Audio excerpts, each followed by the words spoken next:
We talk about it every year with the Baseball Hall of Fame, whether or not the guys who have the steroid cloud surrounding them, do you think they should be in, out? What should they do if they do let them in? Do you think you ever see a day where these guys like Roger Clemens, Barry Bonds, Mark McGwire, Manny Ramirez, et cetera, make it to Cooperstown? Yeah, I'm not quite sure. I don't have any votes, but I think until the voters of the Hall of Fame start to become younger, that those guys aren't going to stand a chance.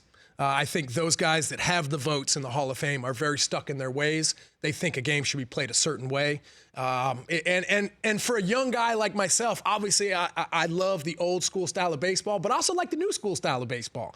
So I think for myself, I'm kind of a little more open to stuff like that. But I also think you have to look at how the situation was handled with those players, right? You look at somebody like a Jason Giambi who got popped for steroids and literally just took it right on the chin.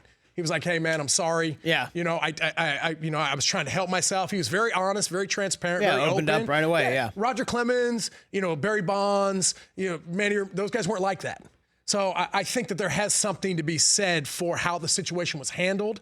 But I think Major League Baseball, as well as a lot of professional sports, are doing such a tremendous job trying to cut down on steroids. You're never going to take them completely out of the game. I mean, we just saw a player from the Oakland A's just got popped for steroids, going to miss 80 games. So I think they're doing their best job and they're putting their best foot forward because the testing has gone way up through the roofs. But I think until the voters get a little younger, I don't think a whole lot's going to change. And the punishment, I think, is good. Major League Baseball has kind of done it right in that respect where popped, boom, half the season gone. Yeah. Second time. Non-pay. Yes, and second time gone. You're gone for a whole year. We Yeah. saw, obviously, A-Rod got hit with the whole year of suspension. Yeah, I mean, I think if you really want to get rid of steroids in the game, make it a lifetime ban.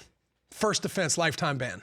That'll be scary for guys to think about that. But, I mean, obviously that's hard because there's been a lot of false positives on some certain things that they, Sure.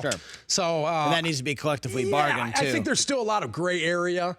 But I think they're doing a pretty good job of shutting down those steroids. You don't seem to hear as much about it as much as you used to back in the day. For more of The Rich Eisen Show, tune to Audience Channel 239 on DirecTV for free on BR Live or download the Rich Eisen Show app.